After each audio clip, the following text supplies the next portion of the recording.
Welcome to the debate. Our focus today is, well, a fascinating tension within the London commercial property scene. We're looking at two office listings, both available at the exact same price point, £500 per month.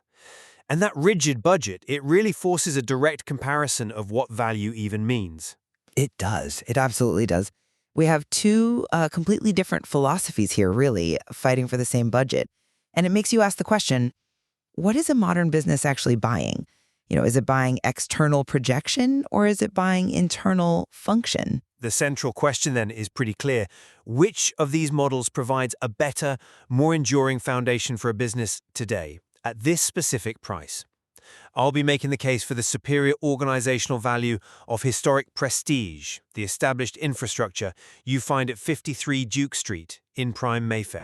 And I'll be arguing that the Angel Square location in Islington, with its very clear emphasis on design, on employee amenities, and operational flexibility, offers a far better functional and cultural base for a forward-looking company. So my position is really built on this premise that the immutable value of location and the external signaling that comes with it in Mayfair fundamentally outweighs any internal design trend. For £500 a month, the sheer weight of a 53 Duke Street address is a foundational commercial asset that, frankly, internal features just cannot replicate. I mean, the source material is very deliberate about this. It calls it Prime Mayfair. It offers easy access to both Marylebone and Mayfair, where many businesses and potential clients are based. This isn't just a postcode, it's immediate global recognition.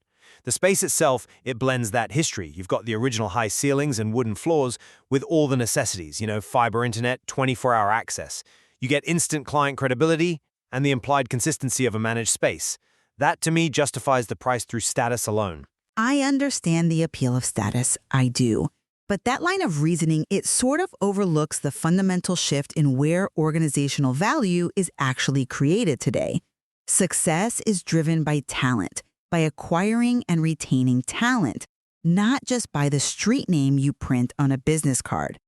The Angel Square listing, it feels like an explicit antidote to Mayfair's traditionalism.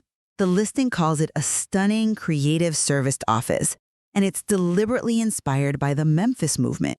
This isn't some neutral refurbishment. It's an intentional corporate culture defined by bright colors, bold forms. And what's more, for the exact same price, the investment is clearly directed at employee welfare.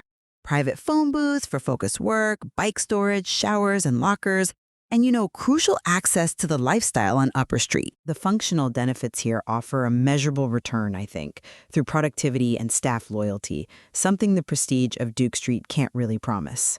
Okay, but let's talk about that functionality, specifically where commercial functionality happens. For businesses, even small ones, that are client-facing or rely on proximity to established capital networks, Mayfair is non-negotiable. Being opposite Selfridges and just a minute from Bond Street Tube Station, that offers unparalleled centralized convenience. You're paying £500 for a geographic premium that dictates the very structure of London's commercial hierarchy. And that premium, it facilitates client access to you, which is the primary hurdle for any new business trying to establish trust. I have to push back on that claim of unparalleled convenience, though, especially when we think about who is actually in the space day to day, the employees. Angel Square is prominently located at Angel Underground Station. For the vast majority of London commuters, that is superior practical connectivity. It reduces travel time, it reduces stress, compared to trying to navigate the, let's be honest, the incredibly congested Mayfair and Oxford Street nexus. And while Duke Street gets you proximity to old money, Islington gets you proximity to a dynamic, culturally rich environment, Upper Street, that actually supports an employee's lifestyle. So if you're a small outfit paying £500, you're making a choice. Are you paying for the chance to meet a few high-value clients who may or may not care about your address? Or are you paying for a daily operational environment that genuinely improves the output and happiness of your internal team? To me, the latter is far more strategically valuable for a modern, production-focused business. But that cultural richness you're citing, it's a bit of a double-edged sword. When we talk about the design philosophy, you champion the Memphis movement as this distinct ethos, but I would argue that the very specificity of bright colors, bold forms, fundamentally limits your market and client appeal. That design actively signals that it might not be for traditional professional services, legal, finance, high-end consulting, which, still make up a massive segment of London's economy. The Mayfair space, which is described as a modern and practical workspace, it uses its original features, the high ceilings, the wooden floors, to signal quality without committing to a restrictive trend. That lack of a specific, aggressive design ethos is a commercial strength. It means you appeal to a much broader client base, and you retain flexibility if your own company identity evolves. Mayfair feels timeless. The Memphis movement is a 2015 marker. With all respect, the idea that the Mayfair space is just practical and neutral, I think that ignores how intentional design attracts specific talent. Why would say, a data analytics firm or a fintech startup choose a refurbished historical space that looks like every other high-end professional office when they can move into a space that visually confirms they are disruptive and modern? The Memphis design isn't just about color. It's about signaling that the organization values innovation, maybe even a bit of risk-taking. And let's look at the amenities through a cost-utility lens. You highlighted the Duke Street infrastructure. 3 communal meeting rooms, 3 kitchens, a dedicated reception. Okay. For a tenant paying £500, which probably implies a single desk or a hot desk situation, how often will they really use 3 communal meeting rooms? That's infrastructure that feels built for a much larger organization, and its cost is inevitably baked into that £500 fee, providing, I'd say, pretty marginal utility to the actual tenant. I think you underestimate the signaling power of a robust corporate structure. The dedicated reception isn't marginal at all. It is the absolute front line of client professionalism. It guarantees operational email handling, welcoming guests, managing the building. You don't pay £500 for the pleasure of using 3 meeting rooms. You pay for the capacity to host clients professionally whenever you need to, and for the guaranteed consistency that managed infrastructure provides. That guaranteed professionalism is the Mayfair value proposition. And furthermore, let's look at an interesting concession the Mayfair listing makes: pets allowed. In a space that so clearly prioritizes traditional corporate structure, allowing pets is a direct nod to modern talent trends. But it does so without compromising that essential professionalism.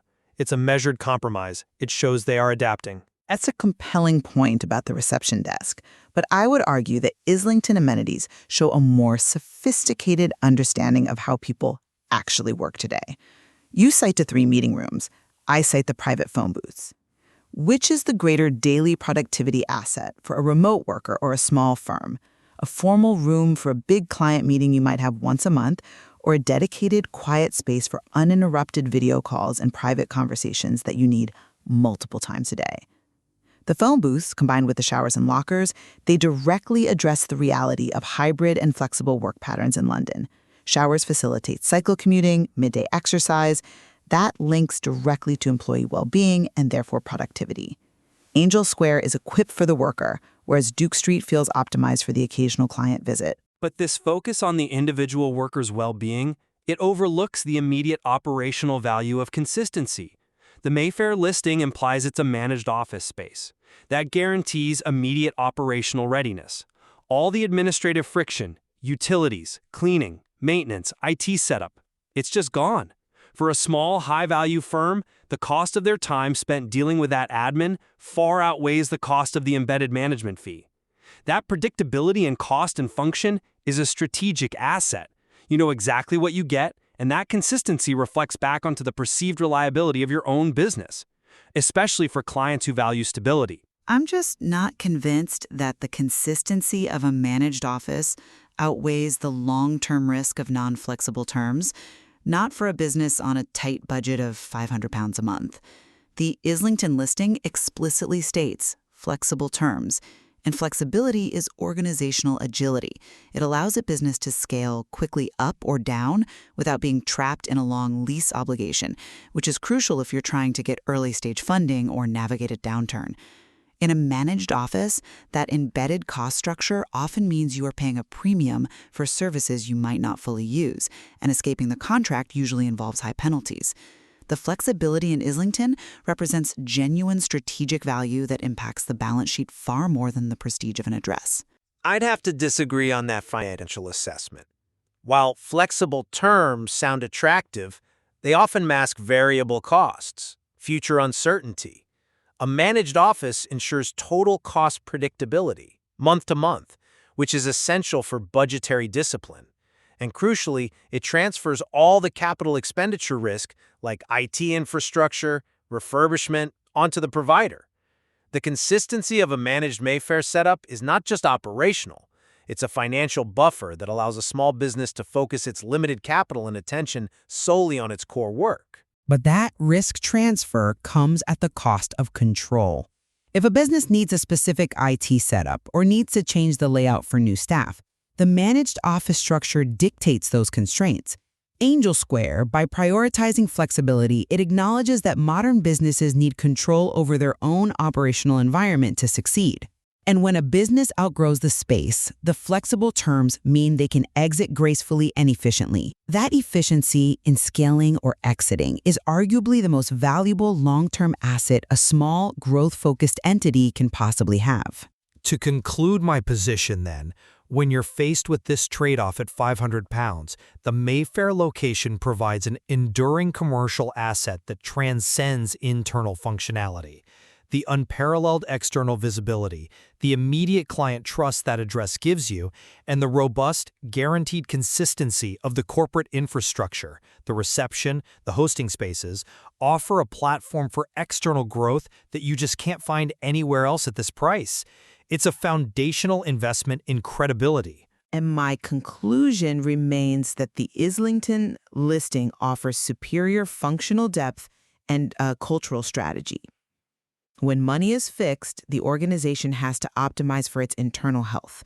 The deliberate cultural design, the focus on employee infrastructure like showers and phone booths, and the explicit operational flexibility, all of that makes Angel Square the better strategic fit for any forward-looking business that's prioritizing talent and agility over, well, mere external window dressing. So the material ultimately demonstrates that the definition of commercial value in modern London is intensely contextual. We have two very powerful options here, equally priced. Precisely.